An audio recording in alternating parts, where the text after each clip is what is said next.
Hi everybody, welcome to Adobe Live on behance.net. My name is Michael Jarrett. I'm here with Eunice Wu, joining us for the next 2 hours of Photoshop creative imaging, compositing.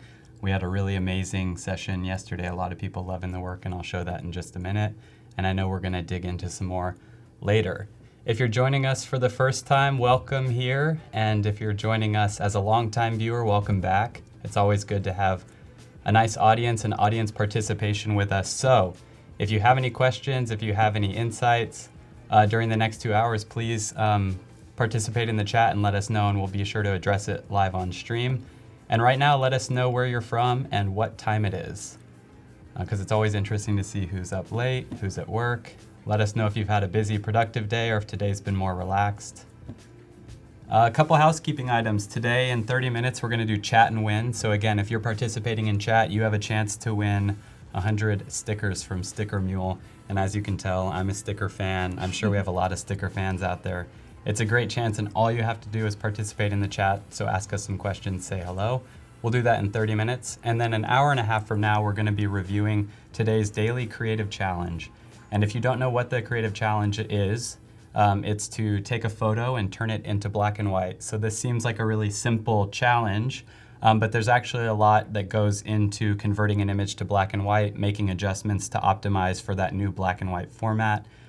Terry White just finished his stream where he was showing a couple of cool ideas for turning photos into black and white. So work on that. There's challenge tab is to the right of the chat tab, and you can find the asset there, and when you're ready, please upload it to this URL. You can also find that link there, and we will be reviewing it. So that is a lot of information. I'm here with Eunice. She's joining us from Canada. Her name on Instagram is Edit My Reality, which is a really fitting title, I think. I'm gonna show some of her work right now. And why don't you go ahead and give everybody an intro, who you are, where you're from, what you do, what you don't do, and we can take a look at some of these projects in the meantime. Okay, so repeating from yesterday, my name is Eunice. I'm from Vancouver, Canada, and I started editing these photos a few years ago, around 3 years ago. And I started because I was actually really interested in getting involved in my community, and I wanted to take on some executive positions. But I realized that without any prior experience, no one would hire me or allow me to take on these roles. So I believe I got rejected around 23 times that year. And then I came to the realization that I have to create my own prior experiences in order for other people to see value in my work. So I started this page as a portfolio, and from there I've been building upon it. And that's how I first started doing graphic design. Nice, but so you're in school right now, right? Yes. But you're not studying graphic design. No. So what are you studying? I'm currently studying microbiology, but I applied to the Doctor of Pharmacy program this year, so hopefully I get in. And a lot of people come up to me and they ask me, oh, are you studying business or art or graphic design? And I'm just like, nope. Pharmacy. Yeah, well, I know that's a lot to juggle, but it's really amazing to see that, sort of no matter what you're pursuing, either during the daytime or in school, there's always room for creativity, and there's a ton of it here. Your portfolio is really chock full of super creative images, so please go give her a follow and take a look at those at Edit My Reality. I paused on the one that I think is kind of an indication of what we're working on today. Is that right? Do you want to talk a little bit about this project, where it came from, what you were inspired by? This one, I went to a cafe with my friend and I took a picture of a cup of tea. And this wasn't the first version I made, but the previous version I made, it was a cup and it had a pretty similar water inside. And I tagged the cafe and they actually reached out to me. And then, because in my caption I said something smells fishy. And the cafe didn't really understand, and they thought I was filing a complaint, so they actually reached out to me to try to give customer service, but oh, wow. They didn't understand that things were Photoshopped, because back then, same as the twin photo that I mentioned yesterday, Photoshop wasn't a very big thing back then, so not a lot of people understood what you could do to manipulate a photo. Wow, so they thought you were dissatisfied with your experience there Yes. enough to actually go create this image as like a metaphor for your experience. That was actually a mocha latte, I believe. All right, well, it looks very, very windy. But it's an awesome piece. I know you're probably eager to get started. Am I correct in assuming that we're going to be making something similar to this, but you're going to be Yes. kind of starting from scratch, right? Yes.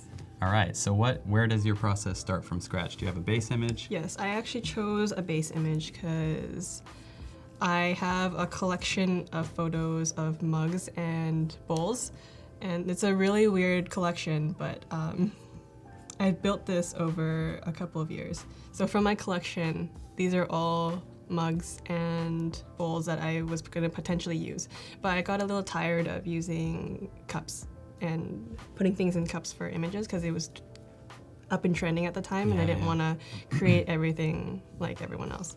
But right now, not a lot of people are making these images, so we're going to start from this image. I'm actually going to duplicate it first.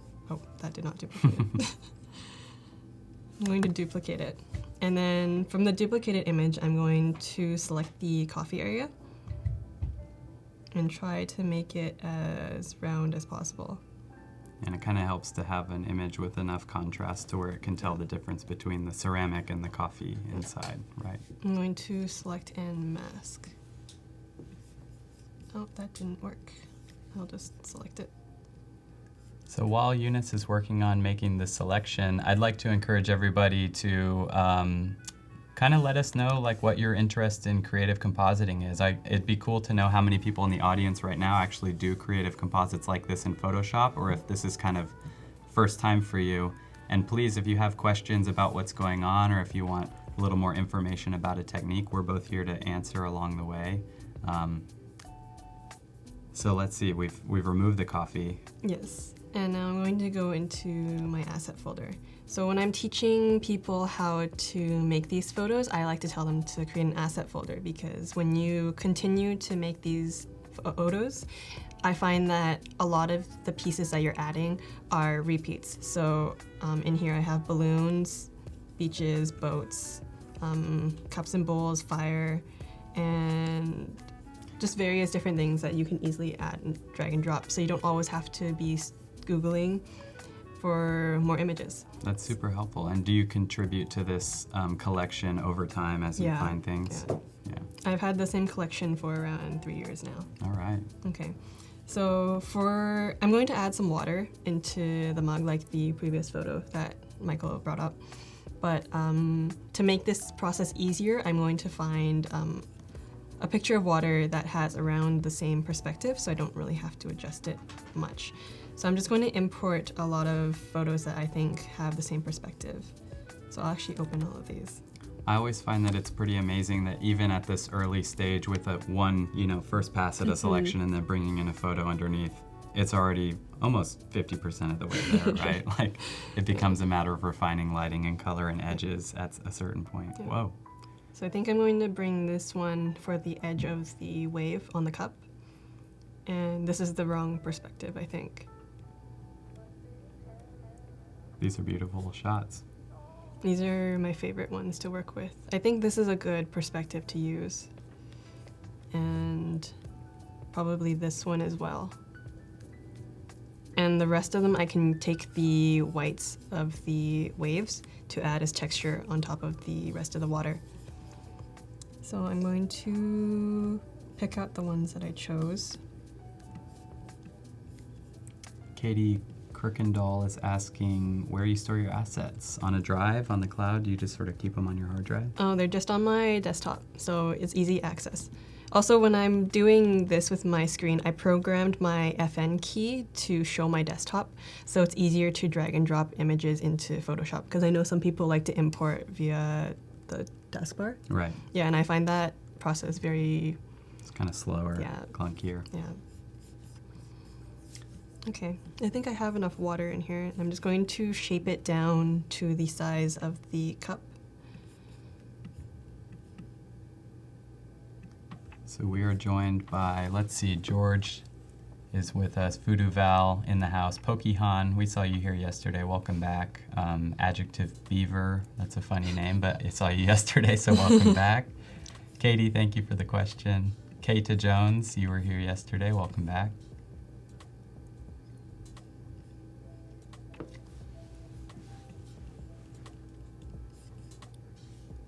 And so at this point, are you still determining which main image of water you want to use? I think I'm going to choose this one as my main because it has nice contrast and nice differentiation of hues.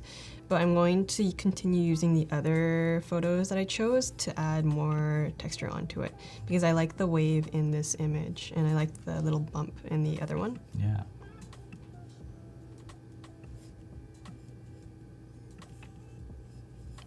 I think a little smaller.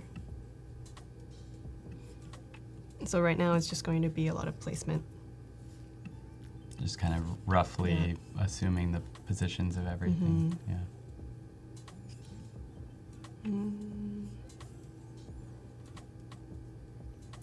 So Marcy, Jennifer, Alice, welcome to the stream.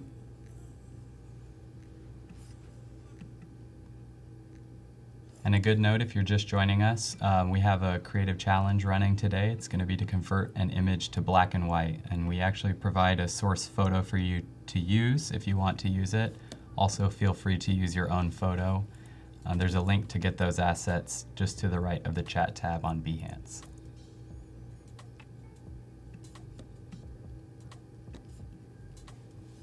It's kind of amazing to me, these photos already without any color correction are all sort of in the same color space as like the table underneath the cup, which may be a black table, but with the lighting it appears bluish, greenish. I really like the color of this base image, so I'm going to adjust the wave to be that color. Actually, I'm going to mask the wave first.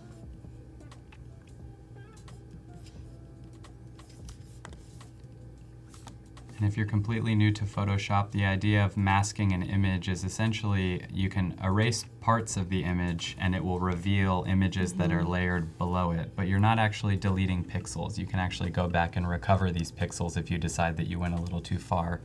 But this is sort of the quick way, and almost every composite you see will use layer masks in a way similar to this.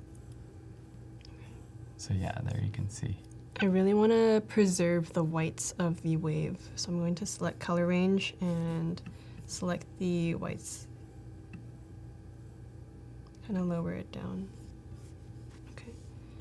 And so right now the whites are selected, so I want to select the inverse and then go back to my mask and try to get rid of the blues, so the bottom of the bottom layer wave will show.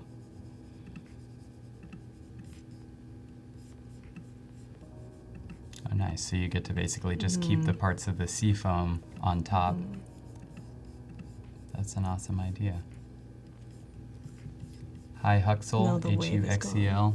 Did you lose a wave? Yes, I lost the wave. Well, the good news about working non-destructively, which is what we're doing using a layer mask, is that you can always bring these pixels back. We have an idea from Richard. He says you could add a small fish out of water sitting on the spoon. So maybe if we have like a little extra time at the end, we could do that. We should add a duck. A duck, from yes. yesterday. There was a rubber duck in yesterday's composite and a lightsaber. I'm not sure how we got those in there, but they were crowd favorites. I got a few messages after the stream from my friends, and then they were Snapchatting me, and they were like, I go leave for 5 minutes, and I come back, and I don't know what's going on. Where did that duck come from? By the way, if anybody's interested, I can show on my screen the image that Eunice worked on yesterday. We had a really good time on yesterday's stream. It'll come up in just a second. I'm just touching it.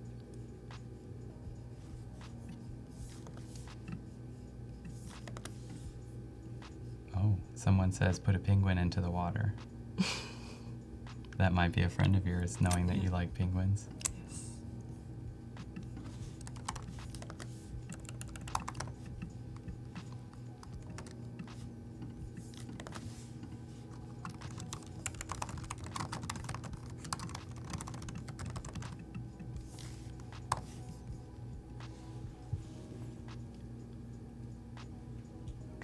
pull up on my screen. This is the image that Eunice worked on yesterday.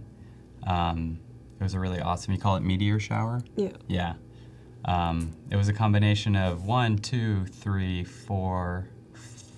images, plus some meteors, plus a rubber duck, lightsaber. But we got rid of those. But we got rid of them for the final. Yeah. And this is the latest image on her Instagram, so perhaps we'll see the end result of today's stream next, maybe, depending on how it goes. For my images, there's always a lot of puns. So meteor shower. Today is going to be cup of sea. All right. And then I think one time I did candlelight dinner, and it was 2 people having dinner on a candle. Oh, I had seen that. They're like little tea lights, right? It makes like a perfect table. Okay, so I think I'm done masking the upper wave. So I'm going to adjust it down so it's pretty similar to the bottom layer. It looks like maybe introducing a little bit of greenish.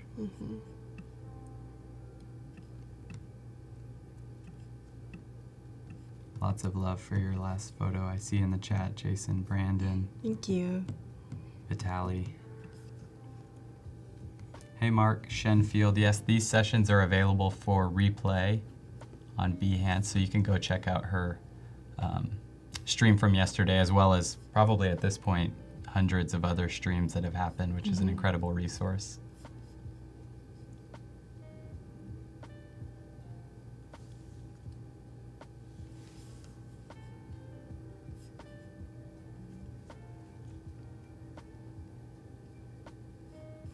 So we're still adjusting the kind of saturation here. And the bottom part of the wave, the other part of the water, is a little too green, so I need to adjust that as well. And I feel like the top of the wave flowing into the bottom layer of water isn't as smooth as I'd like it to be.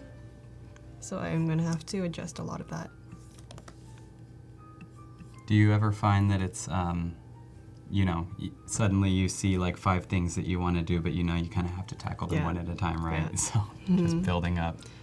There are moments in time where you also have a bunch of potential pictures that you want to use, and it's really annoying when you have to try every single one because you want the best potential picture. Yeah, but sometimes you don't know it until you see it, right?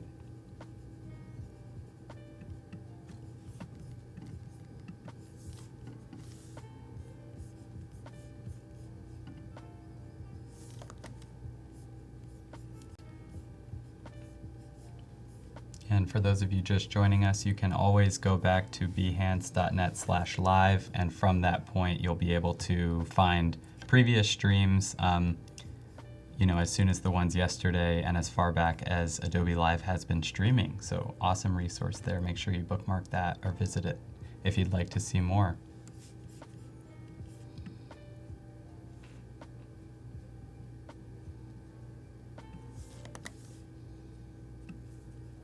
Ricky's asking what the Chat and Win countdown is about. So the Chat and Win is an opportunity to win some free stickers today. It'll take place at the end of the countdown, and we will draw a random name from the chat, and that person will win 100 free stickers from Sticker Mule. So if you stick around and you ask questions, participate in chat, you could potentially be the winner of those in about 10 minutes. Okay. So I'm going to fix the bottom part of the water by adjusting the hue and saturation. So I'm just going to make it more blue and then invert the layer mask so it's not selecting anything, and then just select the bottom part. So in that way you've made an adjustment, but then you've basically turned it off and you're selecting the areas where it should kind of come back through.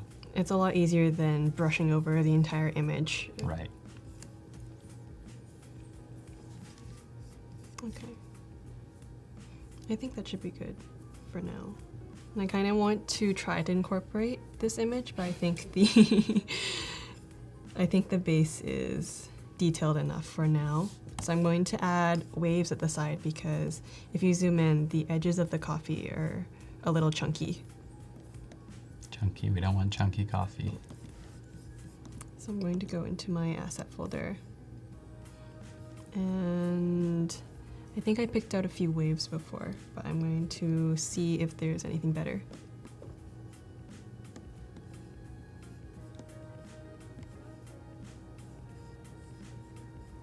Tracy's asking if you shoot your own photos for composites, download from the web. Is it some combination? I know you mentioned yesterday you have a lot of friends in the photographic community too, and I'm sure there's some exchange happening there. Yeah. For the most part, or if I need a certain photo, I go online and try to find stock images. But I never really go out purposely to shoot a photo for my images. It's mostly me going back into my folders and seeing if, looking at my old photos and seeing potential for edits to be done. There are very few instances where I actually go out and shoot something. Right. And those are mainly the ones where I'm in the photo as well, because I had an idea to create a certain concept. Right. And it can be hard to, especially for commercial work or work that you might sell, to sort of make sure that, you know, you have proper releases for models and things. I imagine sometimes it's easier just to be the subject yourself. Adam Stevenson is asking about, you know, is it about worrying where you get your images from for composites? And certainly there's, you know, the sort of the right legal way to go about it. But there's some great resources like you mentioned Unsplash yesterday. For my photos, I like to go to stock sites because most of the images are CCO license, and CCO license means free for creative use. But some of the photographers who upload to those sites actually don't understand what CCO means. And I have some photographers messaging me later saying, oh, you used my image in your photo, but you didn't give me credit, can you take it down? But they don't understand that once they upload to Unsplash or Pixabay, it's actually free for use, and no one really has to credit them, but it is the option. If I do find a photo that I like to use, but it isn't legally allowed, I'm not legally allowed to use it, I try to manipulate it as much as possible so it's not really resembling the original image and no one can tell. Yeah, definitely be, you know, careful about using resources out there for photo composites, any design work really. Make sure you understand sort of the licensing. I mean, there's plenty of stock resources. Adobe has our own stock website. Unsplash and other photo services sometimes have images that you can use for free with or without credit, but it always pays, especially if you're doing work for a living, to make sure you understand licensing and credit original sources when you can and when you need to. Okay, so I just imported 2 wave photos that I think would look nice, but I'm going to try both of them. Nice.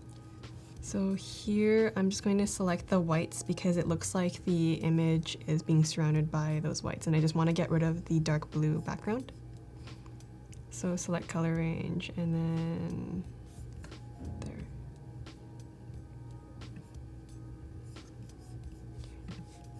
Jill is asking about stock photo websites that are reasonably priced, and that's always kind of an interesting request. I mean, it certainly depends on the budget. Oftentimes, if the work is for clients, you know, that should be factored into your cost as a creative contributor, so that, you know, maybe they can pay for those.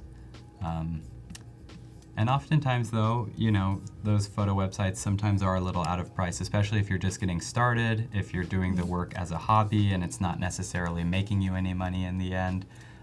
So, you know, searching around is always your best friend, trying to find competitive prices, and always a free option, if you have a camera, I suppose, is to go and try and shoot your own photos. There's a lot of possibility there. Yeah.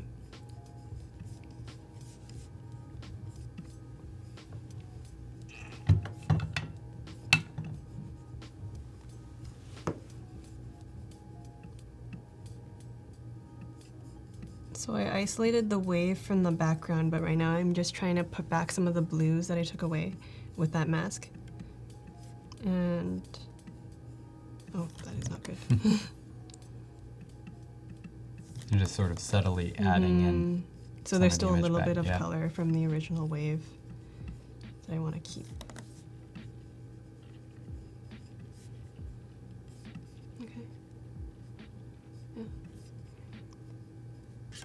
And now I have to do the same thing for the other wave because I don't know which one's going to look better, and I want the best possible image that fits. Yeah, I'm sure everybody's pretty happy to see this process again. Diane, yes, this is basically working with layer masks. It's a really helpful way to cut out images without actually deleting the pixels themselves. You basically can use a brush or any other selection method and select what you want to keep and select what you want to hide. And of course you can always adjust that. So right now, using a brush to bring back parts of the image. They're not gone, they're just hidden. But you can bring them back using a layer mask. And thank you, Tim. No, we do not endorse using any photos illegally, whether you're caught or not.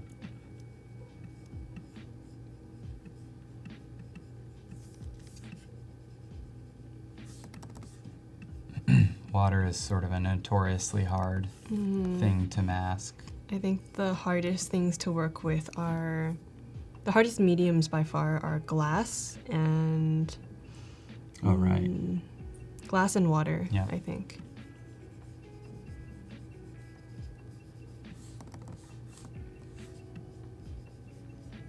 I usually try to stay away because it takes way too much of my time. And the reflections, I think the reflection is the main part, and how sensitive the glass. ripples are for in water. Yeah. Yeah. Okay, so I have 2 waves now.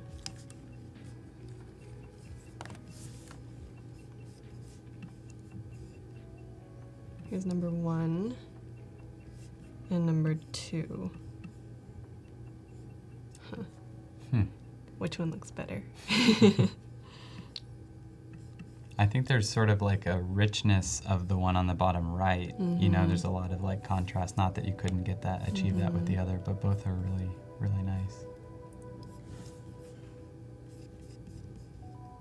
Yes, Val and Vitali mentioning NASA images, and that's actually a really amazing resource. And some, you know, it's not everybody knows about it, but NASA, I guess in the name of science, has made a lot of their high-resolution photos completely free in the public domain for use, which is really incredible. I know I've used them in a couple projects, planetary images and things.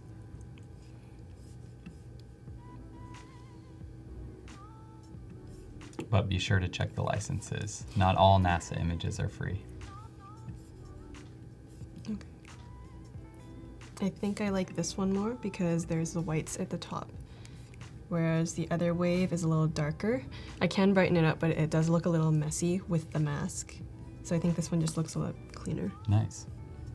I want to duplicate it so I preserve the mask of the wave in case I want to go back to it, but I can still work on the new mask. So I'll apply layer mask, and then I'm going to create a new one for me to work on. Nice. And just so everybody knows, in about 45 seconds, we're going to go into our little chat and win moment. So now's a good time to fire up those keyboards, get those fingers stretched out, and type us a nice hello or say hello to your neighbor. Let us know what you've worked on today, and that will help ensure that you are potentially selected for some free stickers in 30 seconds. Jennifer says Eunice makes it look so easy, which is always a good compliment.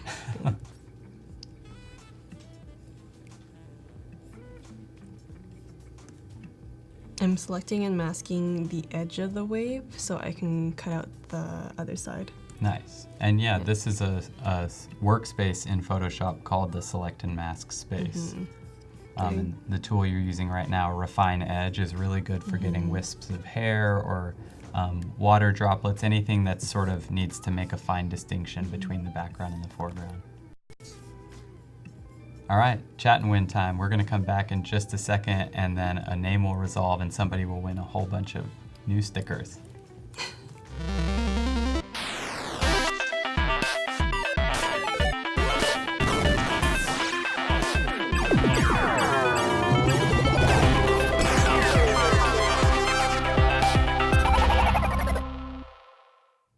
Cool, we are back, and it's good to see people in chat. I'm hoping chat's going to blow up right now.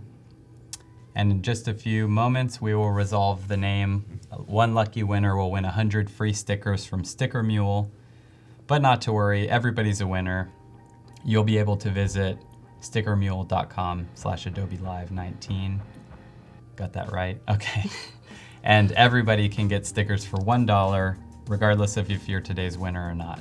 But we will find out who gets some free stickers. And let us know how many stickers you have on your laptop. Also, you can raise your hand if you're a person who's like, I'll never put stickers on my laptop or something. We've got kind of both camps here.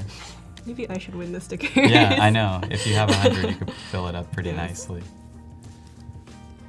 All right, Rahul, you are today's winner for some free stickers. Everybody congratulate Rahul. And Rahul, we will be in contact to get your details for that prize.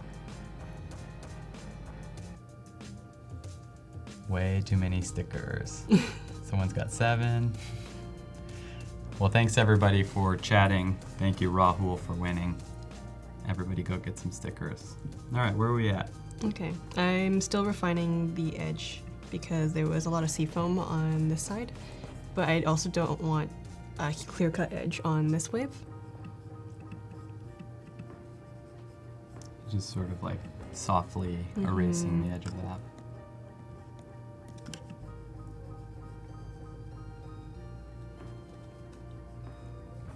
Hi, Dennis. In response to your question, what's going on? We hope that you mean what's going on in stream. We are here with Eunice doing some Photoshop compositing. So layering a bunch of images together to kind of create a surreal scene inside of a coffee cup. So if you stick around, you'll be able to see some Photoshop magic happening. I just select more whites and lower the fuzziness so I can get in there because it's still a little too even right there. All right. Oh. My senses have picked up that GusBot is in the room. Everybody say, hey, GusBot. Johnny Ive disapproves of stickers on beautiful Apple machines, but I think it's the perfect surface for a little bit of expression. Massimiliano wants to know if you can make the cup look like glass, which seems like some very crazy. Oh, no. I can take a glass cup. Right, exactly. I think at that point you'd probably just want to start with an image of a glass cup. Yes.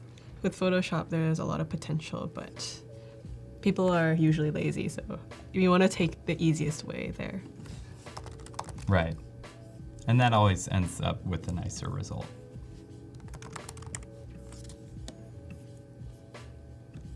Just gonna stretch it out because I don't know where this is going to fit on the cup, actually.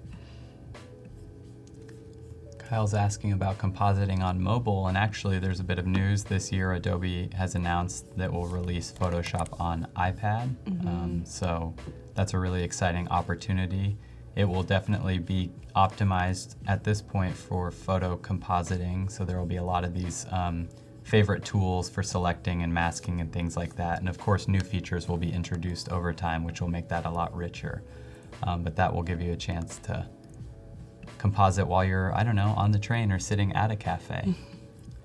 I was actually holding off on buying a Huion. I wanted a Huion, but I might get an iPad just because the things I'm doing right now are on a trackpad. And the reason I don't use a drawing tablet is because when I'm drawing on the tablet, it doesn't really line up with, it's really hard to line up with the screen. But if I'm just drawing with an iPad, it could be really useful. Yeah. Yeah, and those iPad Pros are, I mean, they're gorgeous work surfaces, certainly big and bright.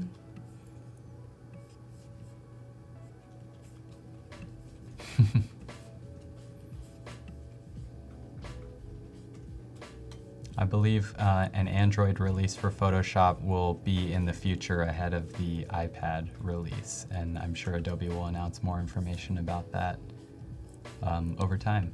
Keita? Luke is asking if you have plans for the brown ring from some of the tea that's peeking under, and that's kind of what you're addressing here, right? Do you anticipate there will be areas left? Yeah, I'm trying to cover up the back part right now with the wave. In the front, I'll probably refine the mask or add more seafoam to cover it up like I did in the original. Nice.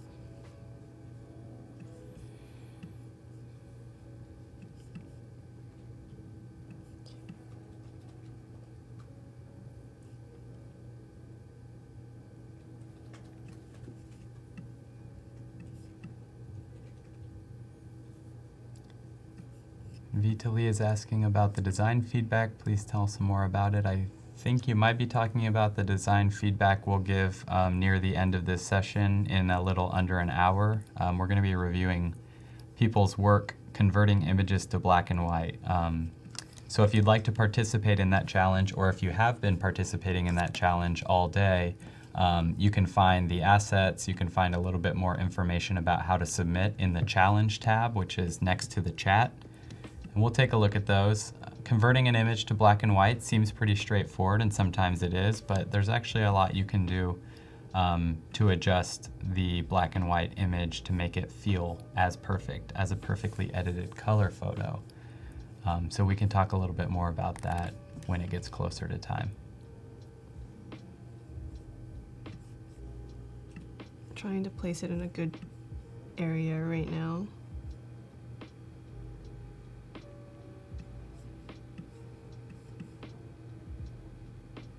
Something nice about that. It seems like it's kind of lining up with some of the images. Mm-hmm. Just don't know where to put it right now. Yeah.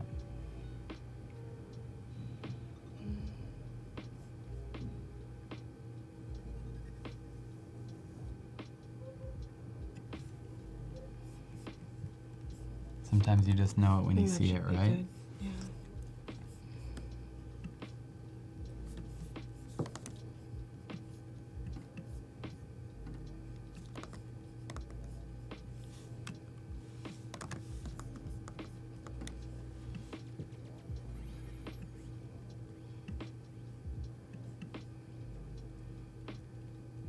Hi, Owain Hickey. Says loves composites, but coming up with ideas is the tough part. And that can always be pretty hard. I mean, in general, a composite is a really cool opportunity to almost dream up a scene that isn't real, you know, in reality.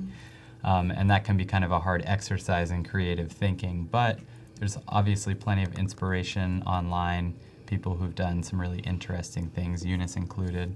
You can check out her Instagram. Behance has plenty of composites if you search for that.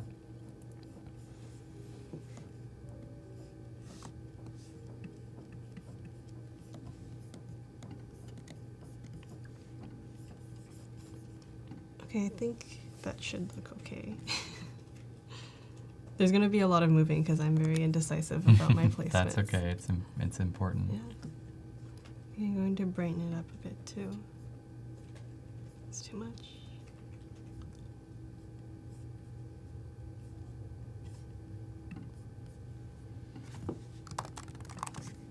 And I just learned that the link in the challenge tab will link to a different set of images than today's challenge, but we'll work on correcting that in the next couple of minutes. It should just be a single image of the Eiffel Tower, and I was able to get it earlier, but we'll go ahead and put that back in just a minute.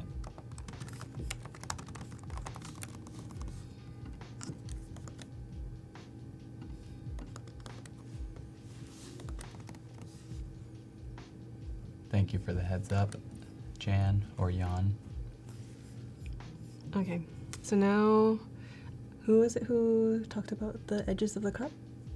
Oh, about the brown ring. Yeah, they were mentioning how they can sort of see a little bit of it, and they're wondering if you were going to hue shift it or cover it up or a combination of both. We're going to cover it up with Seafoam. Nice. So I'm going to open this again and try to look for the whites this time, not the water.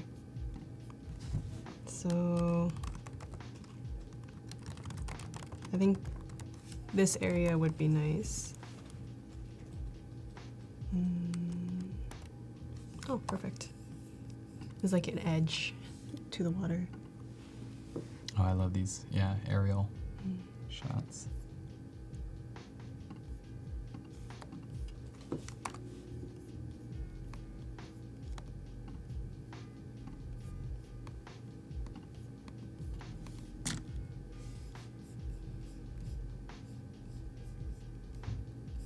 Hi, Wellington, welcome. Hi, Bojana. And Onyx from NC, which, I don't know, if that's in the US, it could be North Carolina, but it might be another country altogether. Let us know where you're from, Onyx, Wellington as well.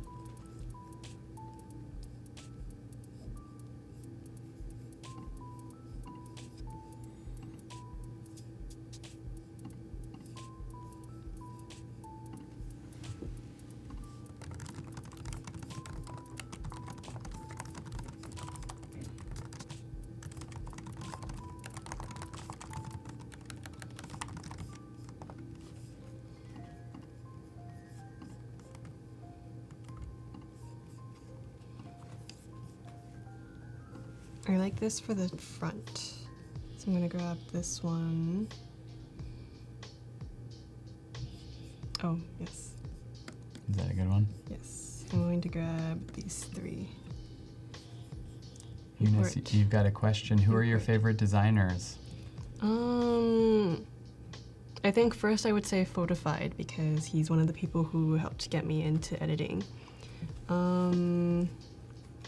Next I would say Ronald Ong or Jonathan Wenstrom because those two I think a year ago when Plotograph was coming up, I kind of met those two. Nak Bali is really good. He was from Bali, Indonesia. He has really good black and white images and beach kind of geometric landscape portraits. Who is Landscape that? images. Nak Bali. How do you spell that? N-A-K. N-A-K. And then Bali, yes. And then up and coming, I would say I really like Carson Arias, who does red, blue, and black and white images. So Instagram comes in 3 rows, and he does a row of red, a row of blue, and a row of black and white, and it looks really cool. And I also really like Marco Zagara. His galaxy pictures are really nice, and I really Nice. like astronomy. Very cool. Yeah, this is some amazing work. And actually, Ronald Ong his artwork is featured on the Photoshop Yeah, startup yeah. screen. The startup screen with the person holding the Like circle a is mirror, Ronald Ong. yeah. So always great to see Photoshop compositing work. I found a couple recently. Joe Cavazos has been doing these sort of circular edits using Photoshop images. And maybe we could switch to this screen to show this for a second. This is kind of an interesting new take on like compositing. They're pretty minimal and like graphic design oriented. When you said circle, I instantly thought of, I'm not sure what the name of the artist is, but they take animals and they make them into circles and they just look really, really pudgy and really cute. But I forgot Are who they the sort of artist was. photorealistic? Like, are they 3D or are they more illustration? It's a real image. They're real images of animals, but he just expands the middle part of them. So it's normal animal head, and then their body is just Oh, a circle. nice. And the limbs are all the same. And it just looks really cute. I'm going to select the whites out so I can take the seafoam and kind of line the edge of the cup.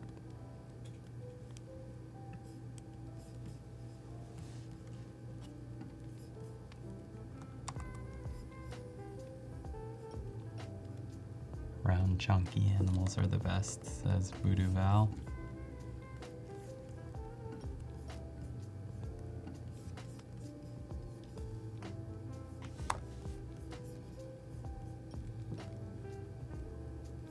It's fun. I like that bit of texture it gives, even though I know it's... I'm going to do the same here. More whites.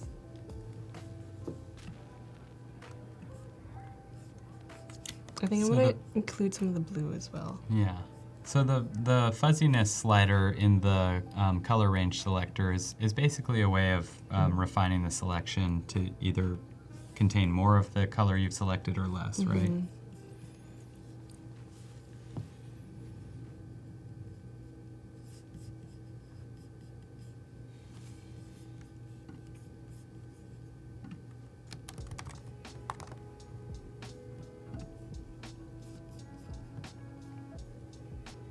There we go.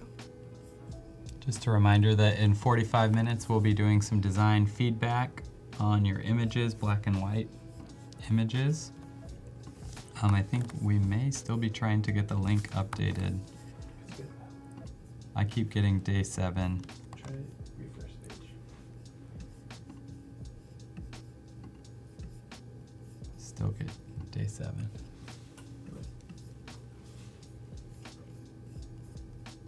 But we will be working on that and make sure you get the correct starter image. Okay.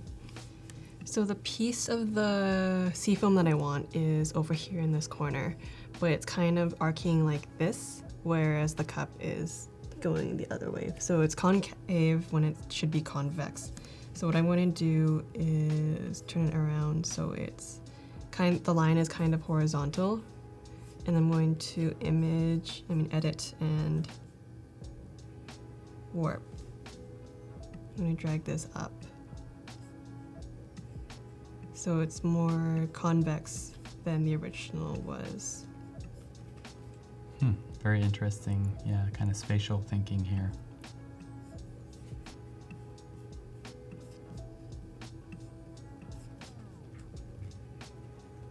Okay.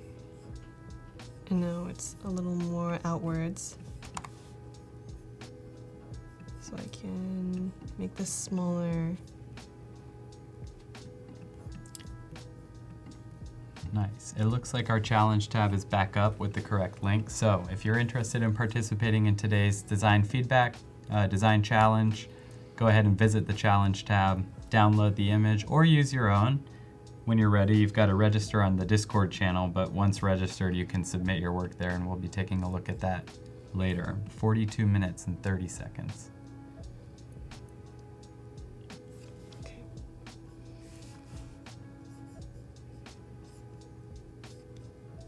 And I'm just going to apply a layer mask and then create a new one so I can kind of erase things, but I won't regain the blues of the wave Right. layer. Just going to opacity. I like playing with opacity as a way to blend. Right. Mm. Yeah, it's always like brush size, hardness, and opacity. Yeah. Kind of with those three parameters, you can Yeah. pretty much get everything done with a mouse. I think the main question I get asked is, oh, how do you blend? And I always say brush tool, and everyone asks me, wait, really? Yeah. Because they don't understand, they don't know about the hardness option. Yep, it's a good way. Soft brush.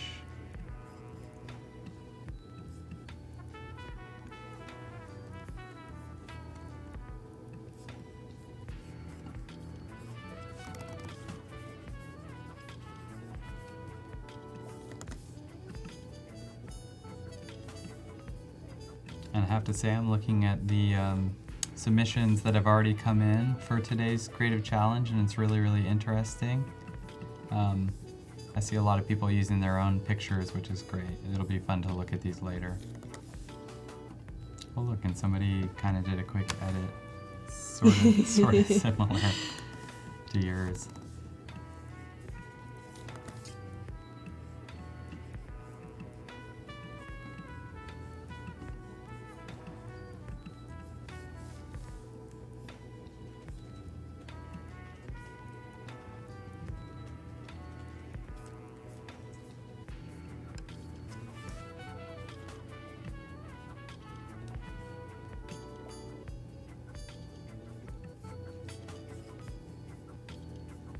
Vitaly has a question for us, asking if we mind that he puts a screenshot of us, I imagine with his name between us from yesterday, Yeah. as a winner on his Instagram. I do not mind at all. It's in the replay, actually. Yeah. Yeah. Yeah. Do you mind? Oh, yeah. Doesn't matter. All right, cool. You can go ahead and share our faces on your Instagram to show off that you were the winner of the stickers yesterday. All right, so you've given yourself kind of a little bit of a textured edge, cover up some of that brown. Where are you thinking about going next? I added adjustment layer because I thought the bottom part of the seafoam wasn't blended in. So after doing that, now the top is a little too dark, so I'm just masking that out on the adjustment layer.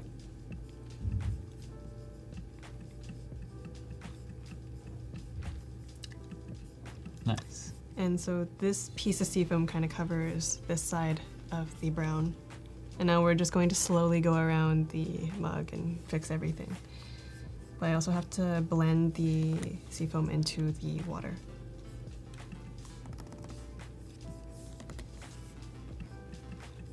Yeah, in the end, this will, I imagine, be like the result of compositing at least 6, 7 images.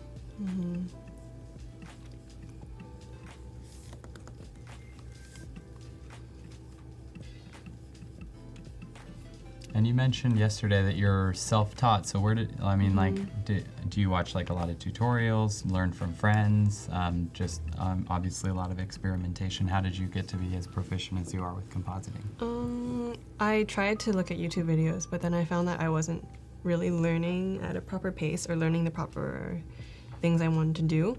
So I just had an image I really liked, and then I started playing around in Photoshop with it. And the end result was okay, but now looking back at it, it was really bad.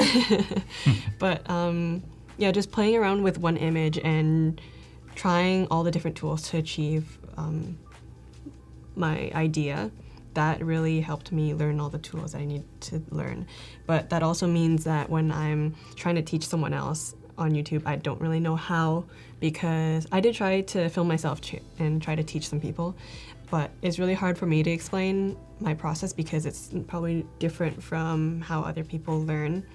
And also the methods I'm using, especially on Adobe Live, they're probably a lot longer than they should take. Like for example, yesterday I'm so used to going to image and canvas size to resize my image, and then Michael was like, oh, you can just use the crop option. I didn't know that existed. Yeah, there's always at least 5 or 6 different ways to get something done in Photoshop. And actually, to be honest, I kind of think that that's one of the more beautiful things about Photoshop is, there's certainly some cases where there's a better way of doing something, or maybe even it's just more efficient way of doing something. But I've always believed that if you're able to accomplish it, it's less important how you got there, as long as you're happy with the result and you've made something really incredible. There's always a number of different ways to get that done. Okay, so this side is covered, and now we have the whole rest of the cup. We actually, team that I work on, I will wait to pull this up, but have created a tutorial, one of the very first 1-minute tutorials that we attempted to create. You mentioned like tutorial length, and certainly you can find tutorials that are, hours long, or even these streams are kind of like long tutorials. Actually challenged ourselves to compress it down into 1 minute, and I've got some friends on my team who are doing some really, really incredible work making those 1 minute long or 30 seconds long, or delivering it to you in your Instagram feed. And I'll actually pull up one of the very first ones that was done. Oh. My coworker Kendall worked on Yes, this I remember. mega composite. Gus, can we switch to this screen?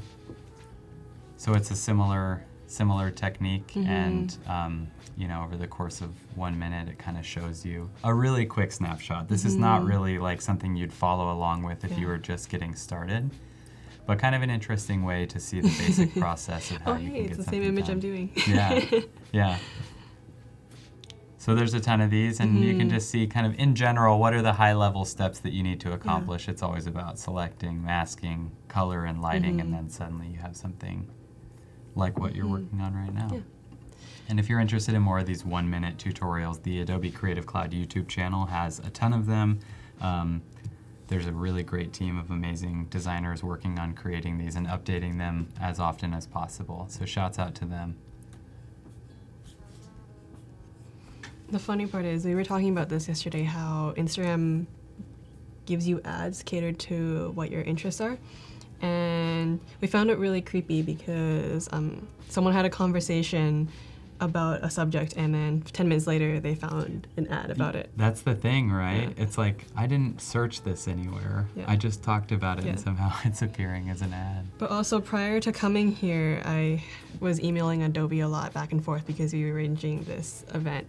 And for the past 2 weeks, I've only had those videos that you mentioned as advertisements. So my entire feed is just Adobe advertisements. Ads. And I'm just thinking, I'm already here. I don't need more advertisements. Right. Yeah, the state of social media has gotten so like personalized and reactive almost. Like you're right, it doesn't even take a day, and somehow like something you've searched for is now being served up to you. So does anybody have any questions for Eunice, either about this project or creative compositing in general? Feel free to hit us up in the chat. We'll do our best to answer the ones we can and defer to the experts on the ones we can't. Although I think having you here, we've got Photoshop compositing pretty locked down.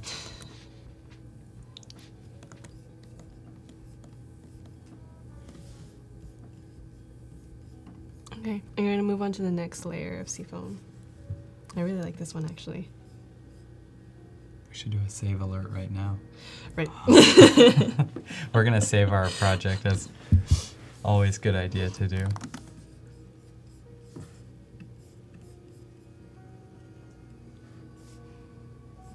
Matthew's got an interesting question, I bet. Do you really need social media to be successful? What's your take on that?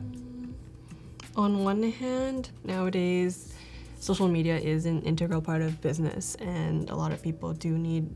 I think it's the main form of advertising, because I actually worked in New York. I worked for a marketing company, and basically they manage brands and a lot of different companies, and we create their photos and advertisements to optimize who they reach and if someone will buy their product and make their feed look really nice. But on the other hand, you don't really need it, because there are a lot of people who have their own websites and have various other ways, and they're still successful. So in the beginning, I believed that social media was really important. So like other people, we were really focused on the numbers. But when you're so focused on the number of followers or likes that you have, you start to lose part of your joy in creating these things, because you're relying on these numbers to show you whether or not your work is good or not, and it can really discourage you.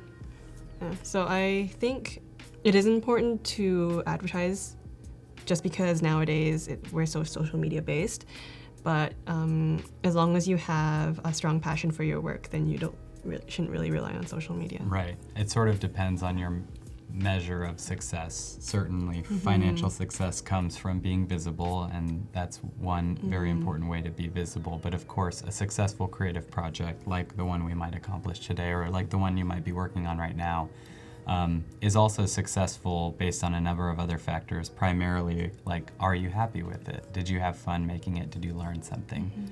That's also success. Of course, that doesn't always pay the bills. So. But don't ever lose your joy. I think that was a good insight that you shared. So I'm going to flip it over, because we already added a piece of seafoam on the right, and I kind of want this to fill up the left side a little bit more. But it's also not completely wrapping around the mug. So I'm going to duplicate this first and hide the layer below it, just in case I mess up on this step. But I'm going to puppet warp. In puppet warp, you basically select the points that you want to move and select the points that you want to keep in your image. So I'm going to drag this part down and kind of shape it towards the rim of the cup, so I can cover as much of the coffee as I can. Yeah, this is always such a really fun tool. It certainly is more forgiving on things like water that are amorphous or a little ambiguous, but also useful for sort of compositing humans. Like if you kind of need to readjust an arm or a leg or something, this is a great tool to do that, so long as you don't go too far. I think it's still not round enough, so I'm going to do it again. But I like the sides, so I'm going to keep those where they are by just adding points. I'm just going to move the middle part up.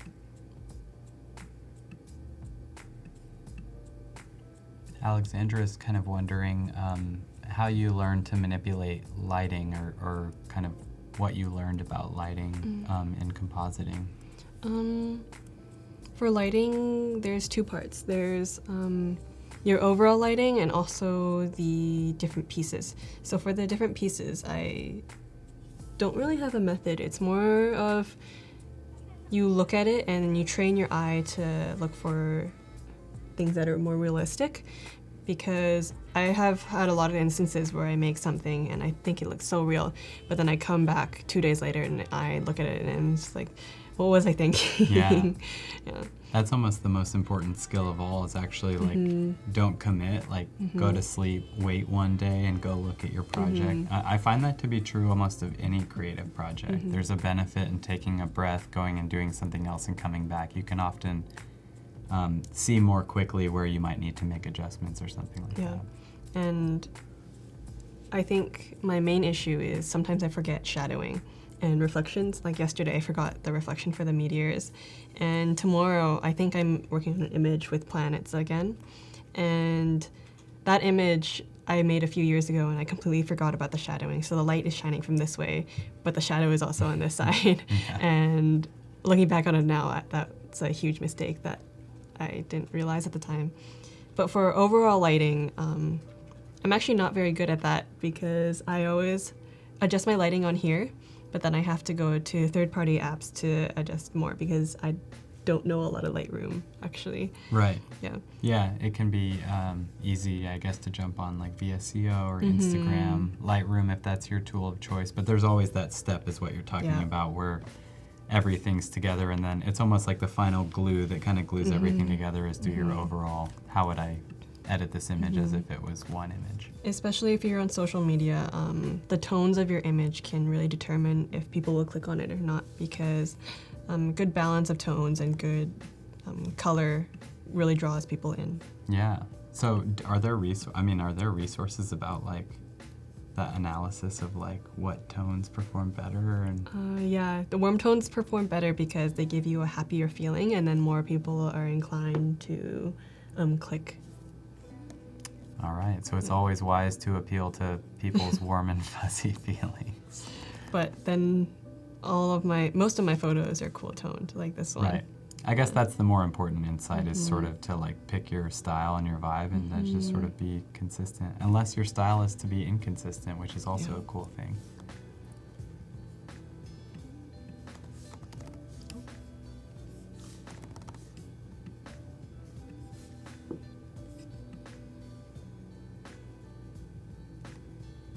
Hi Faisal, thank you for joining us.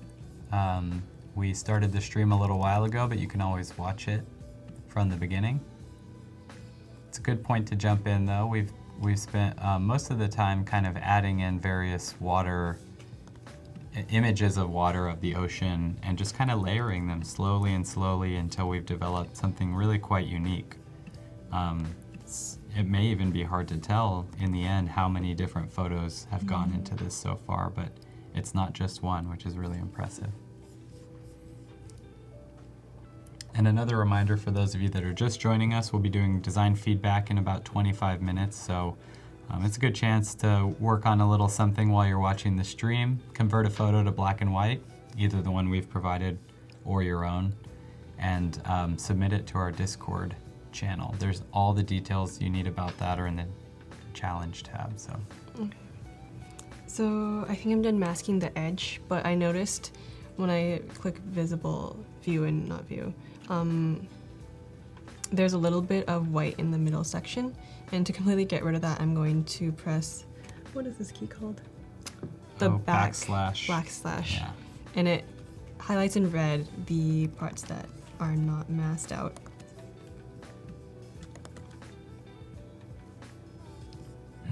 That's super helpful. It's a feature I rarely use. Sometimes I accidentally turn it on and I'm like, don't even know how to get it off. And I work at Adobe, so there's something to be said for learning new things every day.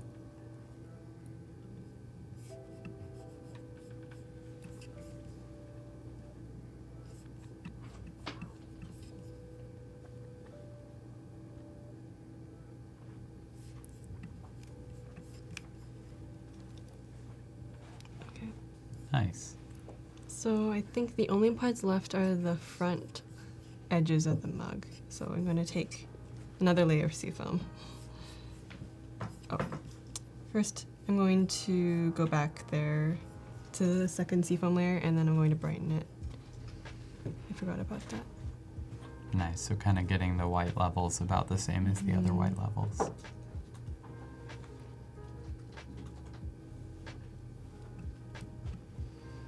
Hi Wagner, hi Munir, welcome to the stream.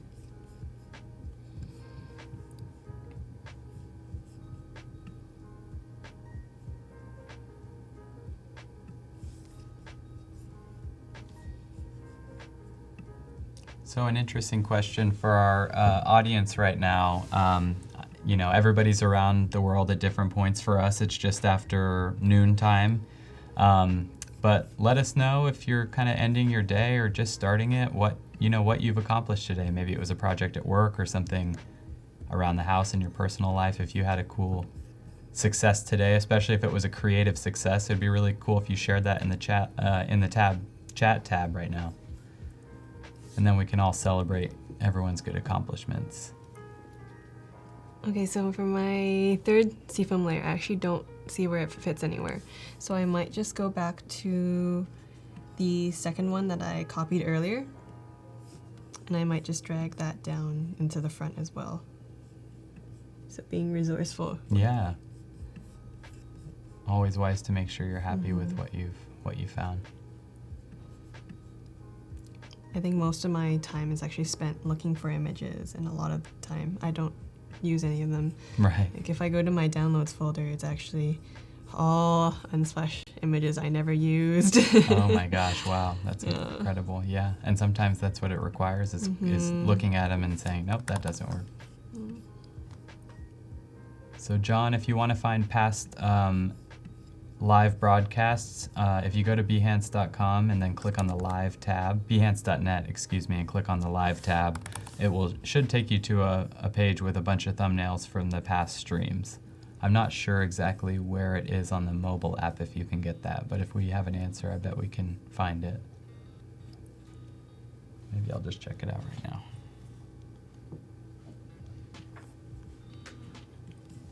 Okay. I'm going to use the same technique as before and just puppet warp it so it kind of fits the shape of the mug.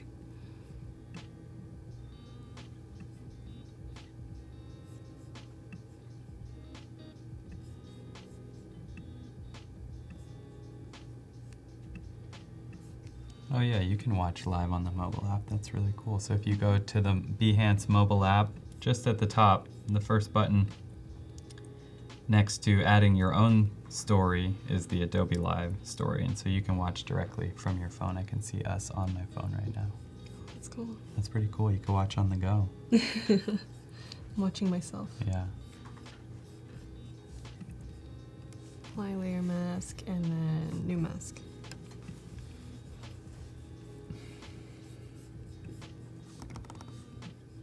All right. So in answer to the question about like what accomplishments have you had today, somebody just finished their black and white picture, which is incredible. I hope you submit it so we can take a look at it.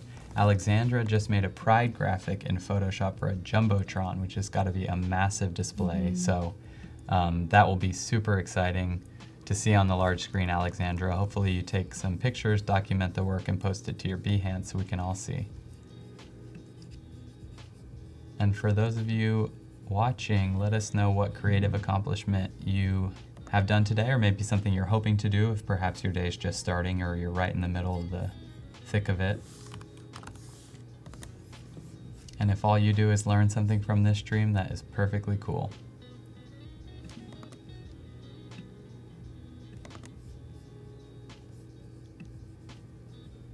Wagner's got nothing to do at work, apparently. But that's okay, maybe a project will come through soon.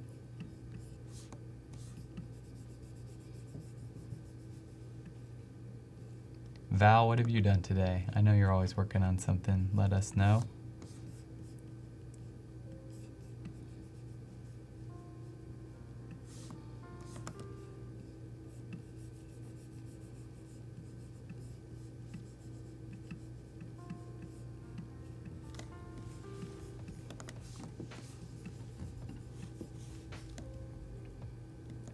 So this is a similar technique to what you were just doing, just kind of cleaning up the extraneous stuff. Is that some of it on the left side of the... Yes, it is. Nice. Thanks for catching that.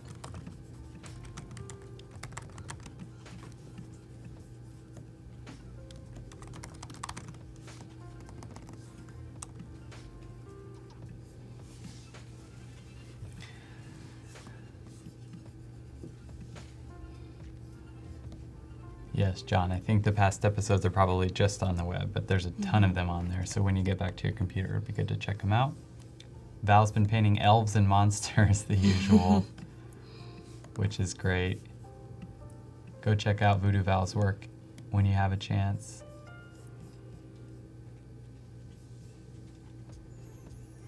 All right, and Jennifer's just finished work of the day. Congratulations, Jennifer. Hopefully it was a good day. Time to relax. I think I just need one more piece for the bottom right.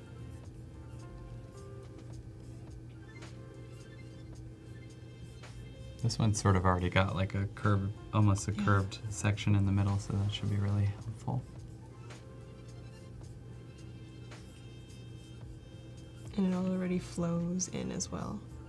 So it should fit really well right there. It's always a good feeling. Mm-hmm.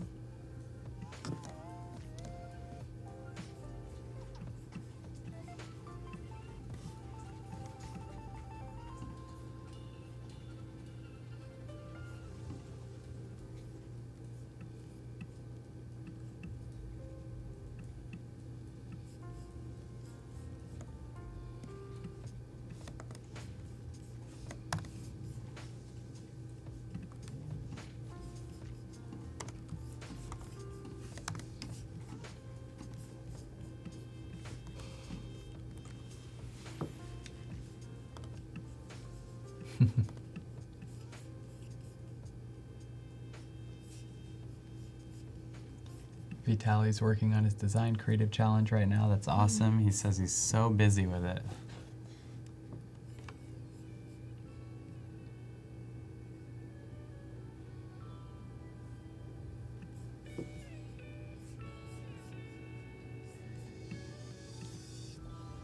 This is such a subtle part of the process, you know.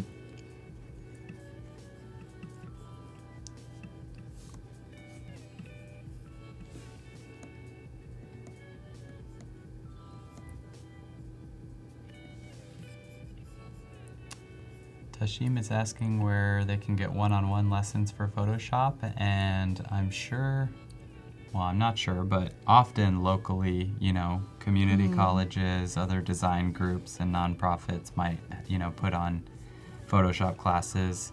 It might be free. Likely it's probably for a cost, but always really, I think it's probably one of the best ways to learn, if you can, is one-on-one.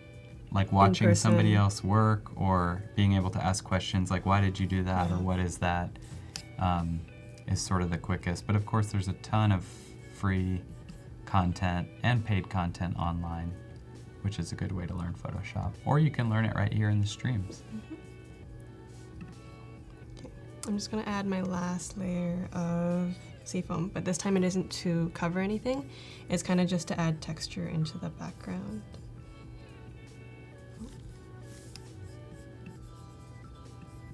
Nice, so you're feeling pretty good about the main bulk of the image here.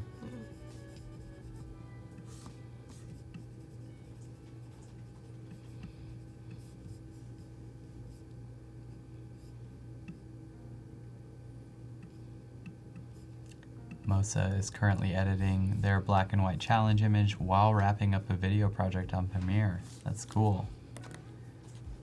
Hopefully it's an awesome video project. Premiere is kind of a daunting, have you ever edited video and stuff? Yeah. It can be a pretty daunting app to use, but very powerful. Sort of like the Photoshop of the video editing world. I was trying to incorporate more motion graphics into my work, so I taught myself how to green screen on there, and it took me 2 hours to make the photo and 10 hours to make a simple moving graphic. Oh my gosh, I know, yeah. It's a whole new world. Yeah. Okay, I think that's good for the seafoam. I'm going to go back into the teacup layer because there still is a little bit of brown at the side, which I can't cover up with the seafoam. So I'm just gonna refine that edge a little bit better.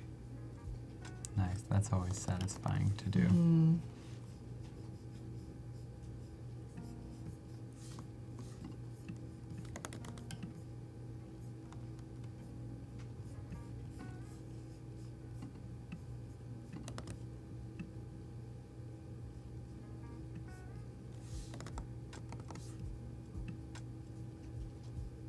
Hi Marcy Chandler, welcome to the stream. You're an instructional designer, used to be a web designer. why don't you share with us what instructional designer means, what that part of your job is?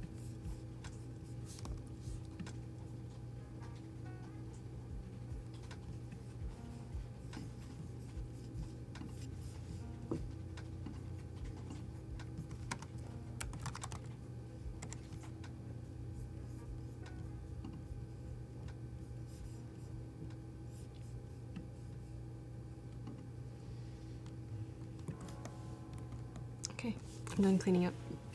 Nice. So like I said yesterday, I feel like with any image, you need to add a person in there to really add that extra thing that you're missing. So I think I want to add a boat and then someone parasailing from there. Wow, cool. Yeah. That sounds fun. So we're gonna I go assume you to- have the image ready, or are you going to search Nope, for it? we are going to search for Nice, it. all So, parasailing. Let's go with, I don't know if I downloaded a few already. Yes, I downloaded 3 already, but the more options, the better, but there aren't more options. Okay, I'm gonna find a boat.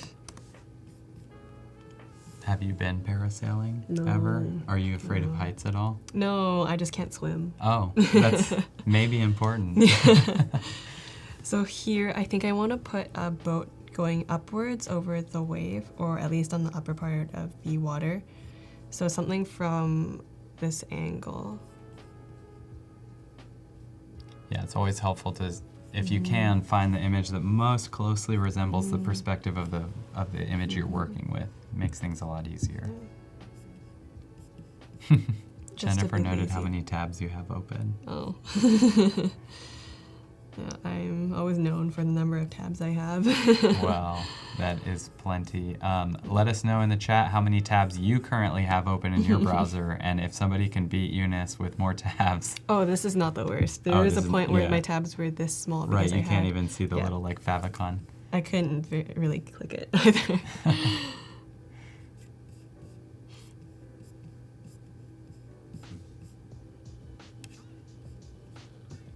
All right, Marcy, thank you for sharing. Learning modules for companies. Yeah, I mean, at Adobe, we have some of those learning modules ourselves. There are ways that you can sort of go and access training and things like that. So cheers to you for doing that hard work there, because I know it's a necessary part of big institutions.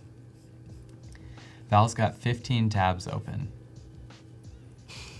What are you doing with all those tabs, Val? That's too many to focus on. You're our guest. I can't say anything about this. Oh no, my tabs are all different. They're segmented into I the can categories. see, yeah, like there's some shopping here and then some shopping there and Yeah. some exploring. One of the most amazing things that I learned, and I admit I learned it very late into like, I had a Mac for a long time before I learned it, but to control tab through your tabs is like a way of window switching, but through yeah. your tabs. And suddenly you almost never need a mouse anymore.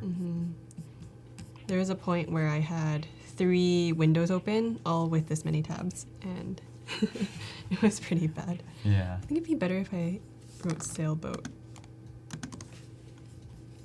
All right, we got some tabbers out there. We have 24 tabs in one window, 21 in another. 25 tabs, 13 and 9, 32 tabs. Wow, come on, people. That's awesome. Wellington suggests placing Aquaman. Might get into some. Oh, I it's don't the know who owns lightsaber and duck Aquaman's again. Sony. Yeah, I know. Okay, we will go Aquaman. We'll get to that later in Yeah, a second. that'll be a new tab. Okay. I think I like this image of the boat, and hopefully it fits well. So I'm going to enlarge it a bit.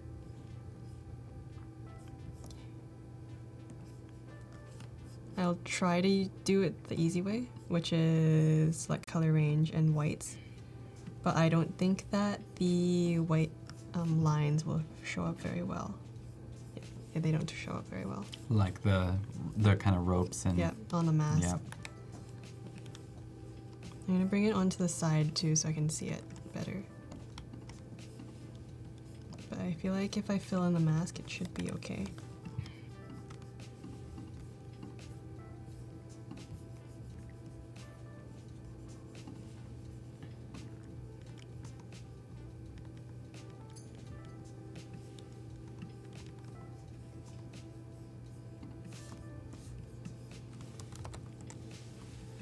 I'm also going to keep in some of the water because we are working on water. So it'll be nice to have that nice, the proper ripple. Yeah, around it kind of helps blend it in, right?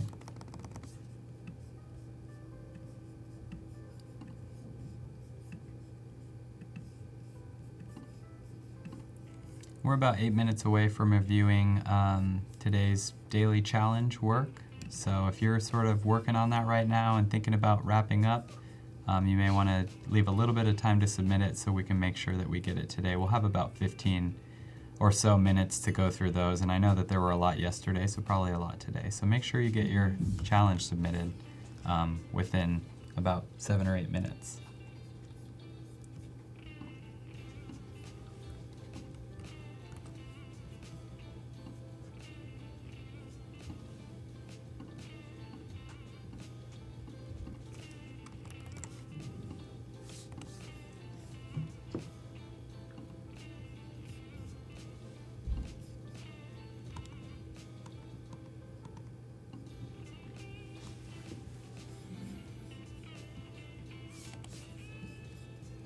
Hi Vitali, if you want to upload your submission, first make sure that you register for the daily challenge, and you can find a little link to that at the top of the chat. And then when you register, you will want to join the Discord channel, and there's a link to that in the challenge tab, and you can submit your work to the design feedback option right there. Here's the link if you want to submit your project in 7 minutes. Thank you, Val, for covering that too.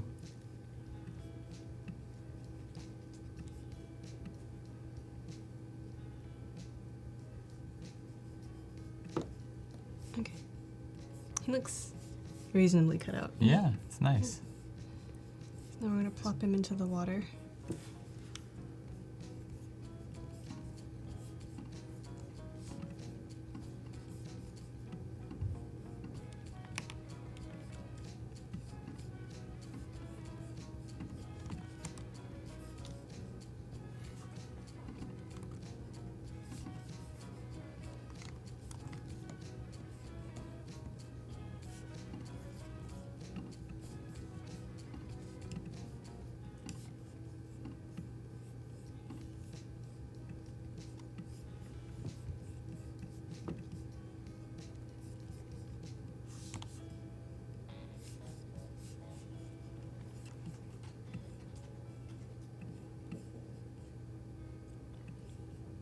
Wow, that is going to be a big wave to ride for that captain. I think he needs a sail.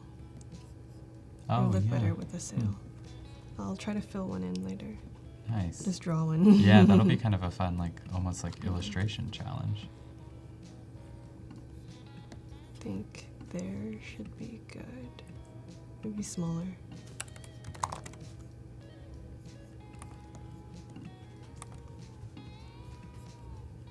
Okay. I'm just gonna blend the original water in as well.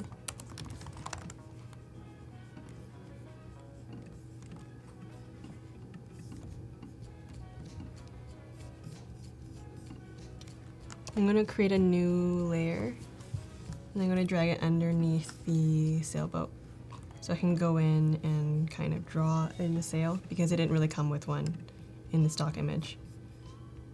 So I'll take the triangle on the mast and then go make a nice isosceles. And then I'll take a brush tool and kind of fill it in. Or let's make it orange actually. Yeah, I was I'm gonna gonna say, make what it color? orange to match him. Nice contrasting color. Yes. And do the same for the other side. Someone says they can see that the captain is drinking a glass of champagne, and I'm not really sure. We can add that. Yeah, we can add a little glass. It reminds me of the image we saw yesterday that Burt Monroy had done where it was Times Square and you could zoom in like 100 times and see details. We might need to do that here. You also see that I missed a little spot right there.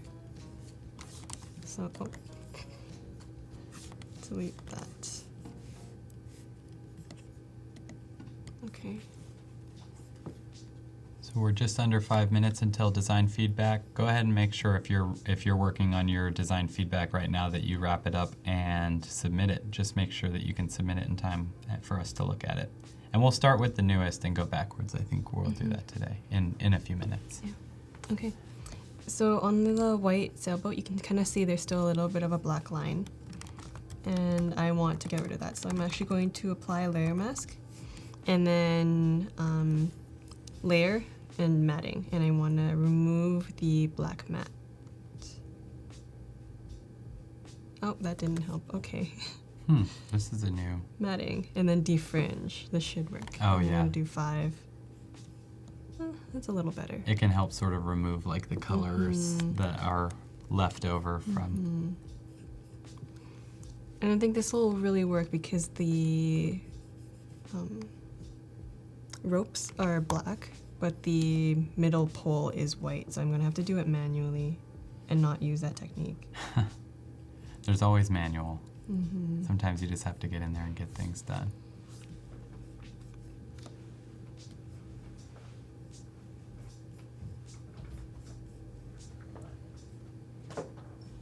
And do you anticipate adding like shadows and highlights to this sail as kind of a thing to explore, give it a little bit of depth? Yeah, we can. I think I'm going to brighten up the posts first so it matches better overall. Oh, I see, yeah. Get the white level the same. I was going to merge the... Oh no, I did it You again. did it again, you merged the entire image. Yeah. I'm going to merge these two first and then apply the brightness. Okay. And so this is basically targeting your brightness adjustments and everything to the sailboat specifically, and the little piece of illustration that you just made. The front of the boat is also a little too overexposed now, so I'm going to tone that down with the mask. Nice. That's looking good. And by turning it off on the back as well, I'm adding a little shadow. So hopefully that looks realistic enough. Okay. And now I think the bottom of I think the light is coming from this direction onto the image. So I'm going to use the burn tool on the edge of the boat to kind of add more shadow there. Right. So the burn tool will sort of darken the dark parts. I mean, you can target it to shadows or midtones, but you can kind of add a little bit of darkness to your image. And conversely, the dodge tool allows you to brighten. So it's a really interesting way, and one of many ways to sort of add shadow and highlights to things.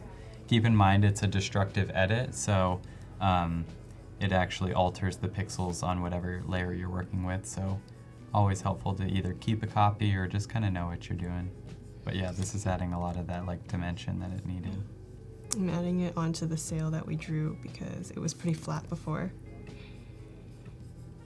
And hopefully this helps, but I'm not sure. Yeah. It's okay if it doesn't. It's a little too dark in the middle.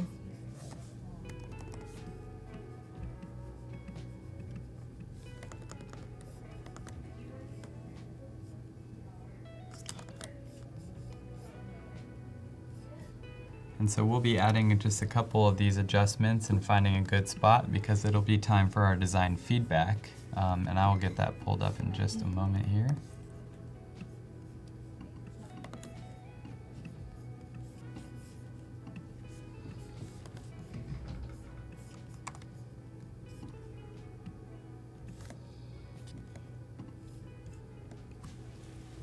Cool. Does this feel like a good spot for you? Yeah. I like where we're at.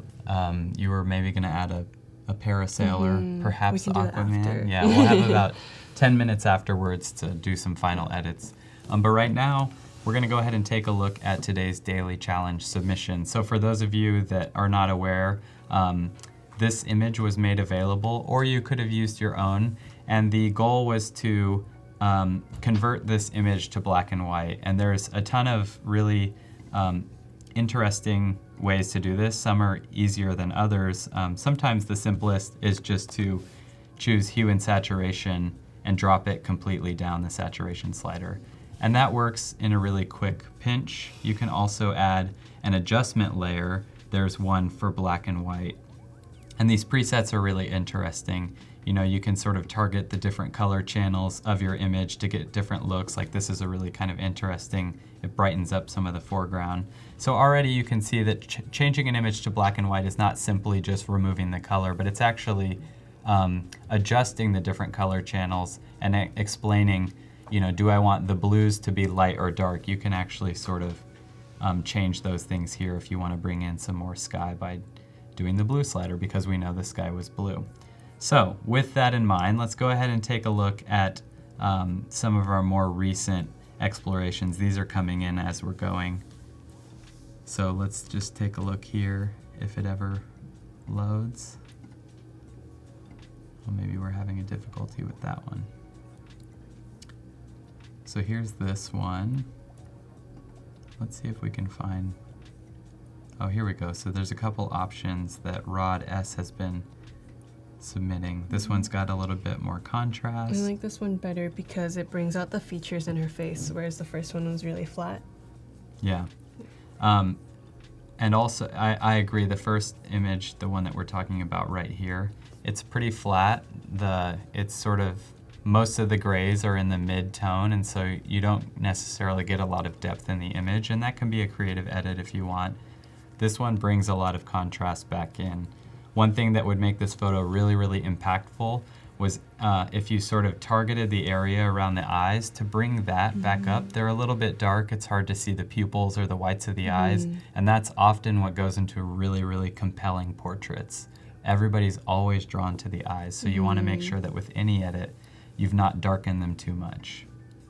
But otherwise, great work. This is fun. Tiffany Lee, so the original photo. And then the black and white, which is super moody. Almost kind of like an HDR effect. You can see some of the kind of hazy edge here. I really like the left side, the upper left side, but the bottom right is a little too dark. Or like, it's not too dark, but the area that you can't see is a little too big. It's taking up a lot of the image when you want your focus to be on the other side. Right. Yeah, I tend to agree.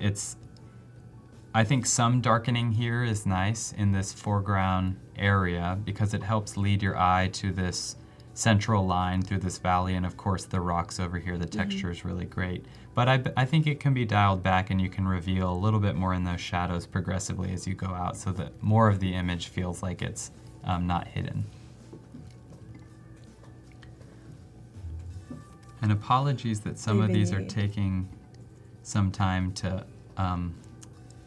load. I'm not really sure what's happening, and I'm not sure. Oh, this is nice. They added a vignette on the clouds is the first thing I noticed. Yeah, interesting choice too, because it's a sky shot, and what she's talking about are these sort of darker edges in the corners. That vignette effect kind of closes things in, which can be useful again for framing a subject, and I think in that case it's successful. I think it's because the bottom kind of has that curve, and they're trying to frame the Eiffel Tower around as well. You get sort of an oval. So yeah, it's a good job of framing. Maybe a little could be dialed back. Let's go to some green and pink leaves. I really like the right side. It's just the left, the upper left is a little bit washed out. Yeah. Totally agree. This is cute. This feels like a timeless photo. There's something about this black and white edit that resembles film cameras, actual black and white film. And I think that's good news. That's sort of a testament to this edit here. There's like a little bit of noise in the background, which is helpful. The highlights are all within the range. The shadows are nice and dark, and there's a good mix between them. So I'm starting to see a theme here. If you want Michael to give you a compliment on your photo, upload a picture of a cat. Yeah, well, I mean, it's true. It's hard to ignore. So let's take a look at the original. Looks like a bike locked up over a river. Pretty good. It certainly added more dynamics into the image. A little bit dark in some parts, which is not altogether a bad thing, but it is a very high contrast image which can be used to fun effect sometimes. I kind of like to see the whole image too. Maybe the sky would be kind of an interesting balance for that really dark part. Okay, let's take a look at this one.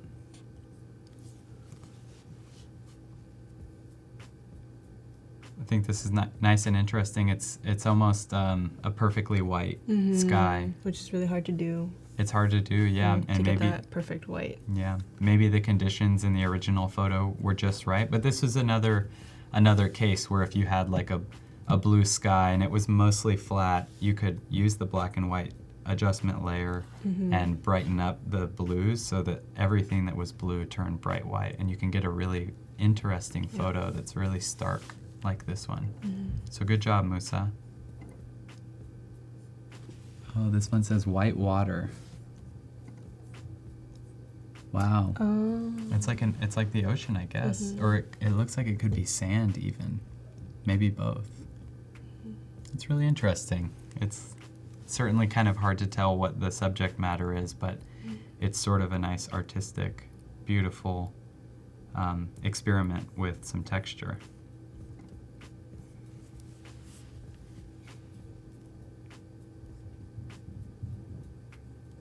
So this is a good edit.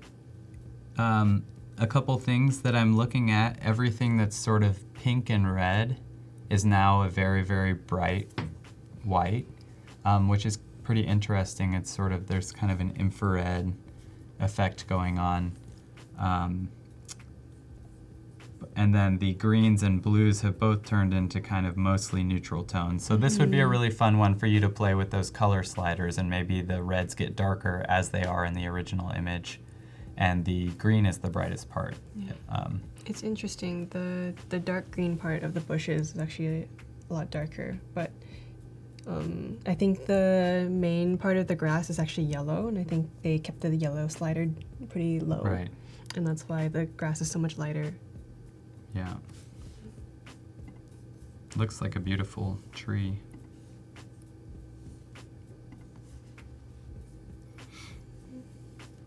This is nice. This is a nice image. flower. It's focused well. This is really beautiful down here. Just this sort of softness of the foreground elements and this detailed shot. And it looks like they submitted another.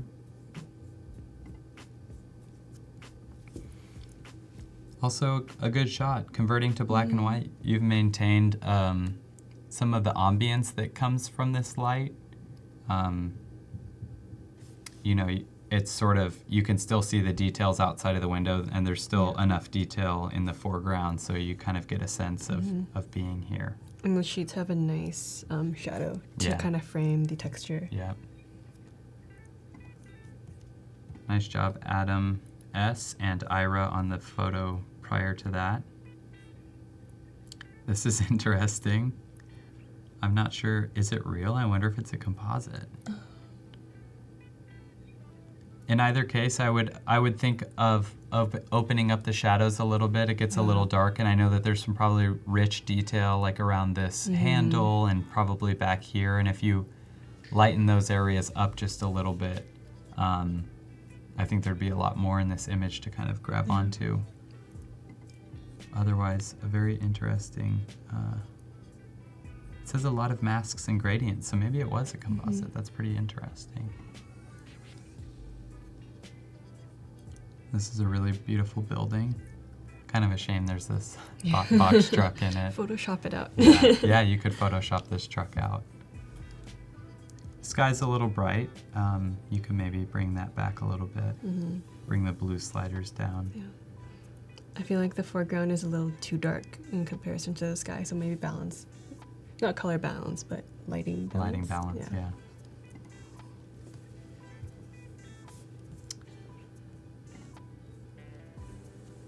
Right. It's interesting. I like the end effect. it's definitely flatter than the original image, but I actually think with the surfaces of these materials and some of the, there's detail where it counts. Yeah. Which is in these statue figures. This is just really pleasant gray right here. I would have I would have kept this lighting, but then created another mask onto the doorway to kind of add more shadow to the doorway, because it is a little washed out at the moment. All But I right. do like the details. Yeah, so you'd want some more like contrast in the center. I think that's great. Great feedback.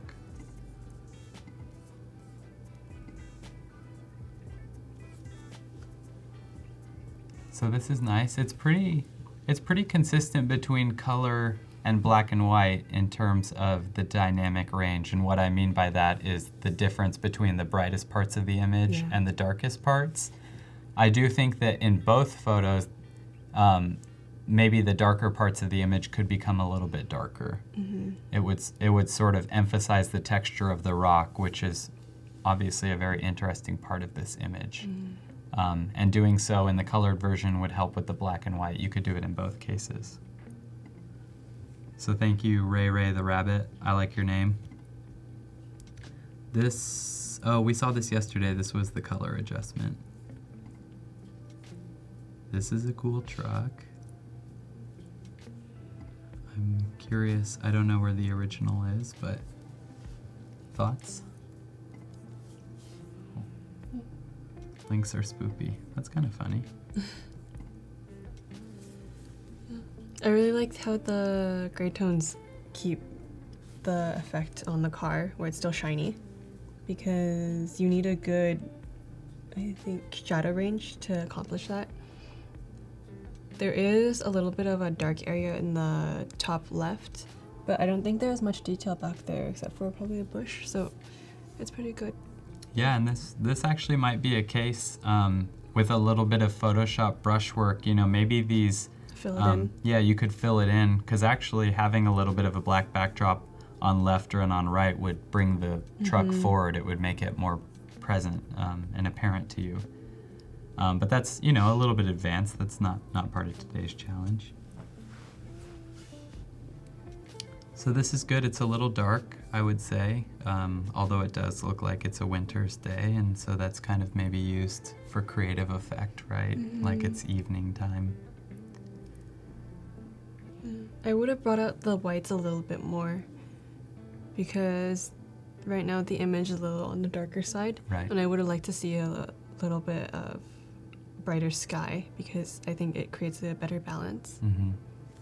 And even some of the brightness, like on the train lights and on the top edge, there's a highlight, and even the smoke kind of coming from behind it. That seems to be the really interesting part of this photo. You're anticipating the arrival of this train, so it has a really important function in the image, and so kind of brightening it up and focusing on that area would help draw your eye towards it. Wow. Interesting sky. Yeah, it almost looks composited. It's It must have just, the blues or whatever in the sky must have just been brought down really dark. So it's cool. It makes a really dense image. There's a lot of texture, a lot of shadow and highlight, and kind of switching back and forth. But as a creative photo, it's kind of interesting that way. It feels, you know, like there's a lot to look at, and it's kind of, I don't know, like the city's sort of like surrounding you. And this looks like the same. Oh wow, so it is composited. There were clouds added. So somebody was going for a moody edit. So thank you, Pete, for submitting that. Curious to know where that is in the world. Wow. That's fun, I quite like it.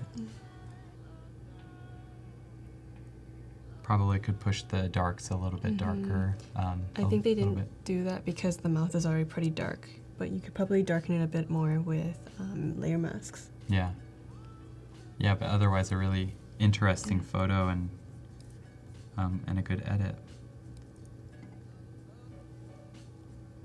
Oh, interesting. Gotta reference the original photo for this. So it looks like converted to black and white and maybe sort of like readjusted the colors or reintroduced them. Or maybe it was a color edit. Okay, yeah, it's a Shiba.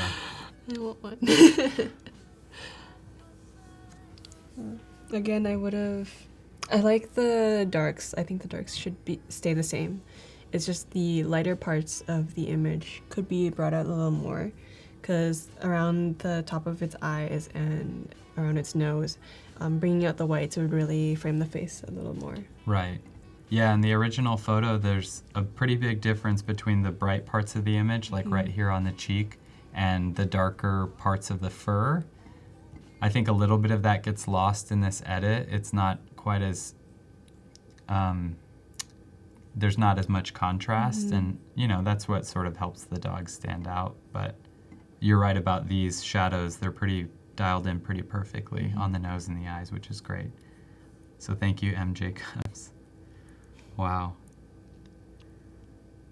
So this is good. I mean, it works for this sort of like vampire edit. Super white skin, super dark hair.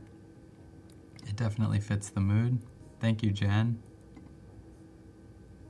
I think they said there's a before image, and we've got about maybe two more minutes to do this. So Silicon Valley something. And then black and white edit. I think the horizon is fantastic. This sort of like how white it starts and it gets darker on both sides is really, really nice. The buildings become a little dark, so you lose some of what makes them interesting. But again, this is another spot in the sort of mid-ground where you've used black and white to pretty good effect, with the bright spots and the dark shadows. So I would just sort of target this area if you could and bring a little bit of the shadows back up so you can see. I'm really impressed by the gradient, because in grayscale it's really hard to make that smooth transition. Sometimes when I try to turn my images into grayscale, it just creates a chunky like banding effects. Chunky. I like that. Chunky.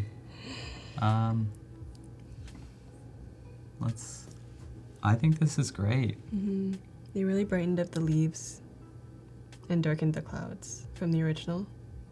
Yeah, it's just a little bit surreal. Like everything is sort of, the sky is in focus and super detailed. The tower is in focus and super detailed, and then you've also like managed to bring more detail out in the leaves.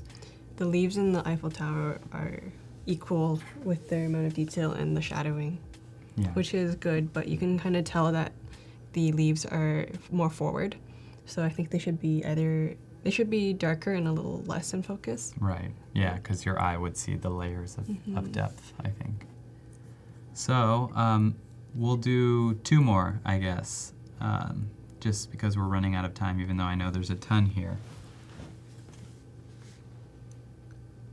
So this is fun. Most of the image looks pretty similar to the one we saw before, but the sky is a little lighter, and actually the balance that it strikes is pretty nice. It seems a little bit more realistic. I think this is a pretty great edit here, going to black and white. And then finally, we'll take a look at Ingledew's this sort of layers of building, and then black and white edit. I think this is pretty pleasing. Yeah. It's a nice faded grayscale, because usually I would say up the whites and the darks, but that would create a more high contrast image, and I think you're going for a more faded look here, so I think the balance is pretty good. Yeah, I agree. This isn't so much about black and white, but I imagine taking up the edge of this photo a little higher to maybe like, well, I can't do it here. A little higher would sort of help even this image out. But I agree. In this case, it's not so much about going for really bright brights and dark darks, because that might sort of ruin some of the smoothness that this building looks like it has as a result of this edit. You want the material to sort of feel a little bit softer and not super harder. Chunky. Chunky. So that's all we have time for today. an incredible amount of submissions. Really love to see all your work, and we're really glad and grateful that you've worked on that and were able to submit your work for feedback. Hopefully it was helpful. There's always more chances to do this as you tune into other streams. So we're going to kick it back to Eunice for the next 5 minutes. We'll just do some final things before we sign off for the day and let you know that we'll be on tomorrow. Okay. So I'm just touching up the boat right now, and I think I'm going to try to add a parasailer. And for the sailboat, I think there should be a little more shadow in the front, but I can add that later on. So for the parasailer, I have 3 choices. This one says for sale. And then a white one with That's 2 nice. people. Or this red one. And I think the determining factor is which one looks best in the image. All right, so this will be, and this is kind of interesting to get the perspective right here, because I imagine often these shots are sort of taken from below, Yeah. but the perspective here is from above. From above. So we'll try to fit this in, but I'm not sure if it will work out yet. And we're also going to have to extend the top of the image so we can fit a parasailer in. So I'm going to image canvas size and probably a little bit more, so 8. And I'm going to go to my base image and just content aware and try to fill it in. And hopefully this works. Yeah, I know this is always like cross your fingers and wonder what happens. And it's a pretty big area to fill, so it might take a second, it appears. Close enough. It's close enough for now, but I'll also have to get rid of these pieces.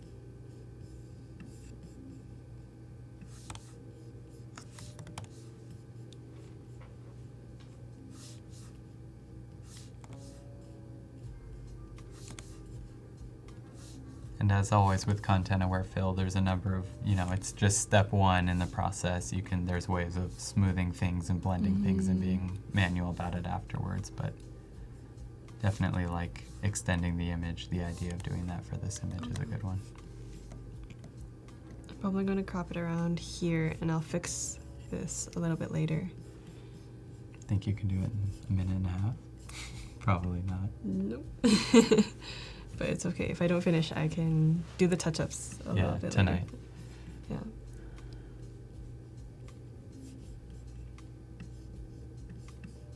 And then I'm just going to test as many of these as I can. I do like this one because it's a little bit closer to the perspective of Yeah. the image you're working on.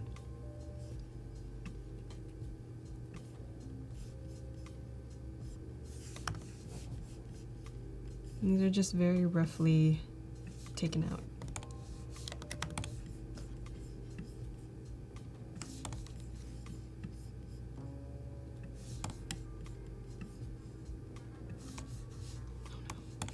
Backslash.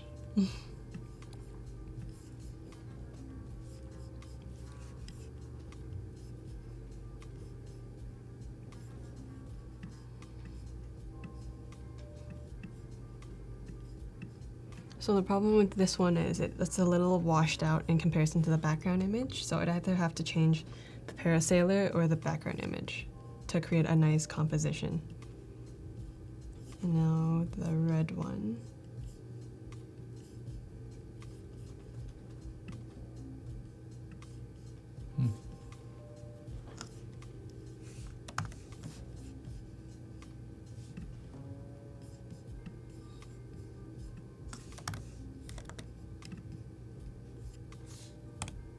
Nice.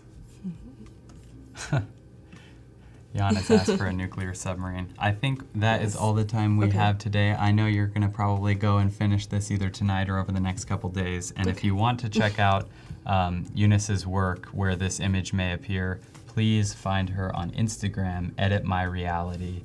There's a ton of fantastic work, including an image that she created yesterday. And if you've enjoyed this, we're going to be live tomorrow with Eunice. That'll be the final stream for her this week. And we'll probably be working on another really cool creative composited image. So please come visit us tomorrow, and there will be a chance to get your portfolio reviewed as well. So always a good thing. So for now, thank you for joining us. Thank you for your questions. Thank you for your submissions. And we will see you again tomorrow. Bye.